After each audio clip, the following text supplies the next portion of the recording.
మీరు చూడ్డానికి మీ ఆహార్యమైన, అలంకారమైన అంతా గూడా హిందువుగా ఉంటారు. హిందువుకు సంబంధించిన అంశాలు గూడా మాట్లాడతారు. కానీ రమణమూర్తి అనే వ్యక్తి హిందూ ద్రోహి అనేది మీ పైన ఒక పెద్ద ముద్ర. దేశద్రోహి కూడా అంటున్నారు. ఓకే. మీరు సంఘ విద్రోహి, జాతి విద్రోహి, మొత్తానికి చంపేయాలంటారు. ఇమీడియట్గా ముక్కలుగా నరికి చంపేయాలంటున్నారు. ఏం చెప్తారు దానికి? ఏం చెప్పంటారు? నన్ను హిందూ ద్రోహిగా ఎవరంటున్నారు వాళ్ళు చెప్పాలి. కానీ నేను ఇప్పుడు Hindus for plurality and equality అనే సంస్థకి నేను ప్రధాన కార్యదర్శిని. ఈ సంస్థ ఇప్పుడు వీళ్ళు ఎవరైతే క్రిటిసైజ్ చేయడానికి యూట్యూబర్స్ కానీ ఎవరైనా పూనుకుంటున్నారో వాళ్ళు కళలో ఊహించలేనంత పని చేసాం మేము. They cannot even dream. పని చేయడం విషయం పక్కన పెట్టండి. అన్నమయ్య ఇల్లు తిరుమలలో కూలిపోయింది. మేము ఆ ఇల్లు మళ్ళీ యథాతథంగా, అన్నమయ్య అంటే మీకు తెలుసుగా 32,000 కీర్తనలు రాశాడు ఆయన మహానుభావుడు. ఆ ఇల్లుని యథాతథంగా కట్టాలి అనేటువంటి క్యాంపెయిన్ చేసి ఆయన పూజించిన మండపాలని, ఆయన పూజించిన మూర్తుల్ని కూడా బయటపడేసారు తీసుకెళ్ళి. వాటిని యథాతథంగా చేయాలని 11.5 లక్షల సంతకాలు చేయించాం ఒక 3-4 మంత్స్ పీరియడ్లో. You cannot imagine. ఎవరు ఊహించలేరు. అవంటే 11.5 లక్షల సంతకాలు అంటే వాటిని పుస్తకాల కింద కుట్టాం. అవన్నీ ఇంత కైవారం వస్తాయి. వాటన్నిటినీ ఒక రథంలో పెట్టి ఒక రథాన్ని తయారు చేసి విజయశంకర స్వామి గారిని ఉన్నారు, వారి చేత ఒక రథయాత్ర చేయించాం. సుమారుగా కొన్ని వేల కిలోమీటర్లు ఈ రథయాత్ర వెళ్ళింది. అనేక గ్రామాల్లో, పట్టణాల్లో కొన్ని వందల దేవాలయాల్లో అర్చనలు జరిగినాయి. ఈ పుస్తకాలను తీసుకెళ్ళి అంటే స్వామివారికి అర్జీ సమర్పిస్తున్నాం కాబట్టి దేవతల దగ్గర అర్చన చేయించాం. వాటిని తీసుకెళ్ళి మళ్ళీ తిరుమల తిరుపతి దేవస్థానానికి సబ్మిట్ చేసాం. పెద్ద క్యాంపెయిన్. అసలు యూ కెనాట్ ఇమాజిన్. దీంట్లో మేము హిందూ మతం మా పేటెంట్ మా ఆస్తి అని చెప్పి వాడు రాలే. పైపెచ్చు చాలా చోట్ల మమ్మల్ని కొట్టడానికి, ప్రతిఘటన చేయడానికి. మంచి పని చేస్తే కొట్టడానికి ఎందుకు వచ్చారండి? అంటే మీరు హిందువుగా ఉండాలంటే ఇప్పుడు మీరు ఒక రాజకీయ పార్టీకి లేకపోతే సంఘ పరివారికి మీరు అనుబంధం అయి ఉండాలి. లేదంటే మీరు హిందూ కాదండి. ఫస్ట్ ప్రాబ్లం అక్కడ వస్తుంది. మేము ఎప్పుడైతే సంఘ పరివార ఐడియాలజీకి వ్యతిరేకంగా ఉండి కూడా హిందువుల్లో పనిచేస్తున్నామో దట్ దే కాంట్ డైజెస్ట్. హిందూ మతం మా హక్కు, మా పేటెంట్ అనుకున్నాడు మమ్మల్ని కొట్టడానికి, మమ్మల్ని ఇబ్బంది పెట్టడానికి ప్రయత్నం ఆ రోజే చేశారు. అదేవిధంగా కాశీనారాయణ ఆశ్రమం కూలిపోయింది. కాశీనారాయణ ఆశ్రమం మీకు తెలిసి అనుకుంటాను, కడప జిల్లాలో జ్యోతిక్షేత్రంలో. ఇప్పుడు అక్కడ కూటమి ప్రభుత్వం అధికారంలో ఉంది. ఇప్పుడు కూటమి ప్రభుత్వం అధికారంలో లేకుండా వేరే ప్రభుత్వం అధికారంలో ఉన్న దగ్గర హిందూ మతానికి ముప్పు వచ్చింది, నాన్న అలరీ చేస్తారు. అదే కనుక బీజేపీ కానీ దాని మిత్ర పార్టీలు కానీ వాళ్ళతో సంబంధం ఉన్నది అధికారంలో ఉంటే అక్కడ హిందువులు చచ్చిన వాళ్ళకి ఏం సంబంధం లేదు. మరి అవధూత అని చెప్పబడేటువంటి కాశీనాయనకి వేల మంది అనుయాయులు, వందల కొద్దీ ఆయన ఆశ్రమాలు ఉన్నాయి. అన్ని చోట్ల అన్నదానం చేస్తారు, అన్ని చోట్ల అన్ని కులాలు వెళ్ళొచ్చు. స్త్రీలకు కూడా పూజారులుగా ఉంటారు చాలా చోట్ల. అంటే అది వాళ్ళకి నచ్చదేమనుకుంటాను నేను. అంటే జ్యోతిక్షేత్రం వారి సమాధి మందిరం, అక్కడ బుల్డోజర్లు పంపించి దాన్ని కూలగొట్టించారు. వెంటనే మా సంస్థ స్పందించి సాధువులను అక్కడికి పంపించాము. విజయశంకర స్వామి గారు వెళ్ళారు, ఇంకా చాలామంది సాధువులు వెళ్ళారు. కడప జిల్లా కలెక్టరేట్ని మేము ముట్టడించాం. ఈ పని మేము చేయొద్దని మాకు అనేక సంస్థల నుంచి ఒత్తిడి వచ్చిందని మీ దృష్టికి తెస్తున్నాను. ఓకే, చెప్పండి. మన ప్రభుత్వం ఉంది, మీరు ఎందుకు చేస్తారండి? మేము మన ప్రభుత్వం, నీ ప్రభుత్వం, నా ప్రభుత్వం అనుకో. హిందువుల కాజుకి నష్టం వచ్చింది కాబట్టి మేము ముందుకు వెళ్ళాం. అక్కడ వీళ్ళు ఎవరు మాట్లాడిన వాళ్ళు కాదు. మేము వెళ్ళిన తర్వాత లోకేష్ గారి నుంచి ప్రకటన వచ్చింది, లేదు కట్టేస్తుందని. కానీ ఇప్పటికి కూడా దాన్ని కంప్లీట్గా కట్టలేదు. దానికి పట్టా ఇవ్వమని మేము డిమాండ్ చేస్తాం. మీరు పట్టా ఇవ్వకుండా అంతకుముందు కోట్ల విజయభాస్కర్ రెడ్డి గారు సీఎం గారు, కేంద్ర మంత్రి గారు ఉన్నప్పుడు కట్టించినవి మీరు కూలగొట్టారు. మీ తర్వాత ఇంకోటి కూలగొడతాడు. అది కూడా ఎవరైతే పవన్ కళ్యాణ్ గారు నేను అన్అపాలజెటిక్ సనాతన అని చెప్పుకుంటాడో ఆయన మంత్రిత్వ శాఖలో ఆయన బుల్డోజర్లు పంపించి కూలగొట్టించాడు.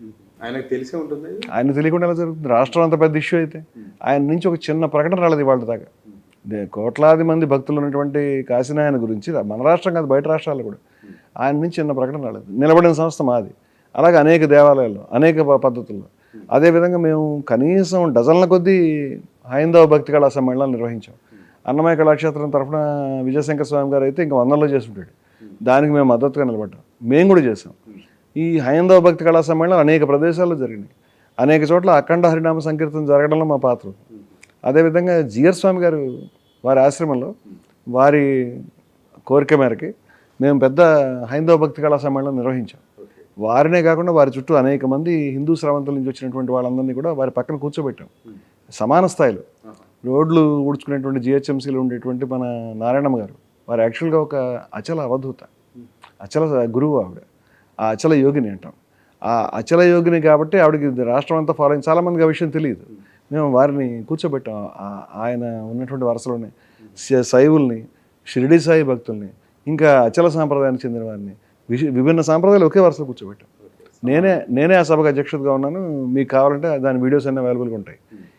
ఈ క్యాంపెయిన్ అంటే ఆ స్థాయి మనుషులతో మాట్లాడడం, లేకపోతే అధ్యక్షత వహించడం, లేకపోతే ఇన్ని రకాల కార్యక్రమాలు చేయడం చేసే మనిషిని నువ్వు హిందూ వ్యతిరేకని అంటున్నారంటే మీ పార్టీ తోక పట్టుకుని తిరగలేదని, అయోధ్యలో దొంగతనం జరుగుతుందని మాట్లాడుతున్నాడు, బాధ అది.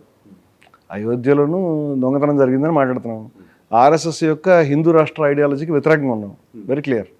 మేము ప్రతి నెల కూడా సనాతన కాహళని మా దగ్గర మా కార్యాలయంలో సనాతన కాహళ పేరు మీద ఇప్పుడు 2 సంవత్సరాల నుంచి రెగ్యులర్గా ఒక స్పీకర్ వచ్చి ఒక హిందూ సంప్రదాయానికి చెందిన వాళ్ళు మాట్లాడతారు. ఫుల్ డే సెషన్ ఉంటుంది, ఫుల్ సెషను 2-3 గంటల సెషను. దాన్ని మేము టెలికాస్ట్ కూడా లైవ్ టెలికాస్ట్ చేస్తాం, వీడియోలు కూడా పెడతాం. దానికి విపరీతంగా ఫాలోయింగ్ ఉంది. ఇప్పుడు ఈ విధంగా ఇప్పటికి కనీసం 22 ప్రసంగం ఇప్పుడు జరగబోతుంది. 21 మంది ప్రసంగించారు. ఈ 21 మంది కూడా అనేక సాంప్రదాయాలు చెందిన వాళ్ళు, మచ్చలైనటువంటి క్యారెక్టర్ ఉన్నటువంటి చాలా పెద్దవాళ్ళు వాళ్ళు. అదేవిధంగా మీరు రంగరాజన్ గారి మీద దాడి జరిగినప్పుడు మేము పెద్ద వేదనాదం, శాంతివాదం అని పెద్ద వేదపఠన కార్యక్రమం ఏర్పాటు చేయించాం. వెళ్ళి వారికి మద్దతు తెలియజేయడం అవన్నీ ఓకే. అదేవిధంగా మేము భారీ హిందూ సమ్మేళనం జరిపాం. దాంట్లో 100 మంది సాధువులు పార్టిసిపేట్ చేశారు.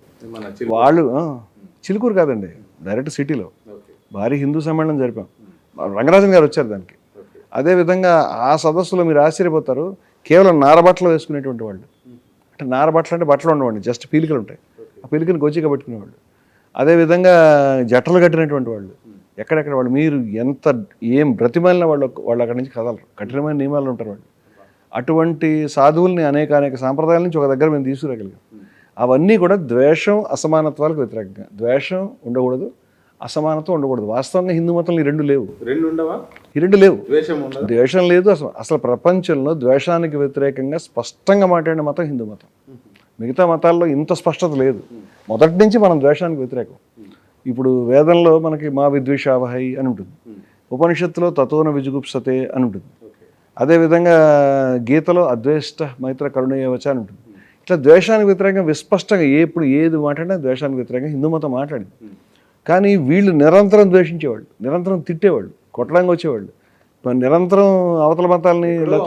మీ విషయంలో జరిగింది ఆయనను అసలు రమణమూర్తిని దాడి చేయడం కాదు, చంపేస్తా అయిపోయేది అనే. అదే నేనేంటే మీరు అవతల మనిషిని ద్వేషించడం మొదలుపెట్టిన తర్వాత మీరు హిందూ కాదు, మాత్రం అంటే ద్వేషిస్తే హిందూ కాదు.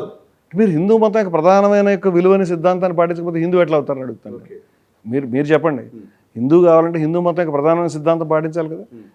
దానికి భిన్నమైన సిద్ధాంతం పాటించి మేము హిందువులు అంటే ఎట్లా కుదురుతుంది? అంటే మతం యొక్క విలువలకు వీళ్ళు వ్యతిరేకులు, కానీ వీళ్ళు అవతల వాళ్ళ మీద మాత్రం బ్రాండ్ వేయడం రెడీ అవుతారు హిందూ వ్యతిరేకవి అని చెప్పడానికి. ఎందుకంటే వీళ్ళు మొదటి నుంచి ఇదే పని చేస్తారు.